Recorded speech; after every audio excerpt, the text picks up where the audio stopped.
Good morning আমার প্রিয় পরিবার, সবাই কীরকম আছো? আশা করি সবাই ভালো আছো।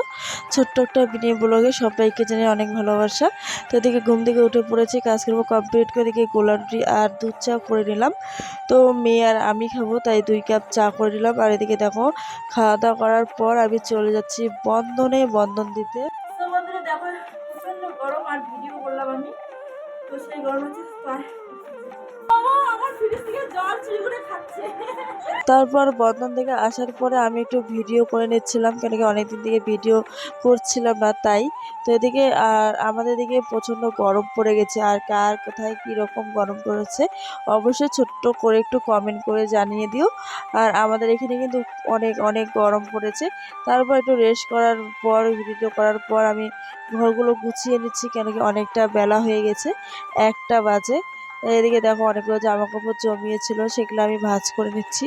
আর আমার এই মিনি ব্লগ দেখতে তোমাদের কেমন লাগে অবশ্যই কিন্তু কমেন্ট করে জানাবে। আর তার নেক্সট টাইম আমি আবার মিনি ব্লগ দেওয়ার চেষ্টা করব। তো এদিকে দেখো আমি ফ্রিজ থেকে পান, মানে অনেকদিন পান রেখেছি, পানগুলো এতটা শুকনো হয়ে গেছে বলার মতো না। তারপরে হঠাৎ করে দেখি আমার একটা পার্সেল আসবে, তাই আমি রাস্তায় দাঁড়িয়েছিলাম। তো বন্ধুরা দেখো, আমার একটা পার্সেল আসলো, তো চলো দেখি পার্সেলের মধ্যে কি আছে। তো অনেকদিন হলো আমি অর্ডার দিয়েছিলাম, তো আসতেছিল না, তো আমিও বুঝতে পারছিলাম না যে কি এসেছে। তারপরে দেখলাম খুলে, আর আমি তো একদম খুলতেই পারছি না হাত দিয়ে, মনে একটা কিছু লাগতো। তারপর আমি চিন্তা করলাম যে কিছু দিয়ে খুলবো, আমি হাত দিয়েই খুলবো। তারপর ফাইনালি আমি খুলে নিলাম, আর এদিকে দেখো আমার লিপস্টিক বের হয়ে গেল। আমার এগুলা ফুটাতে বেশি ভালো লাগে।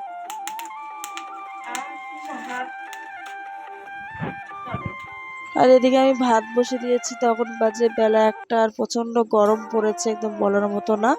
তারপরে খাওয়া দাওয়া করার পরে একটু রেস্ট করার পরে লঙ্কা আমি মানে পাতাগুলো বাছতেছিলাম, এগুলো এগুলা হাটে নিয়ে যাবে, তাই পরিষ্কার করে এগুলো বাছতে লাগে।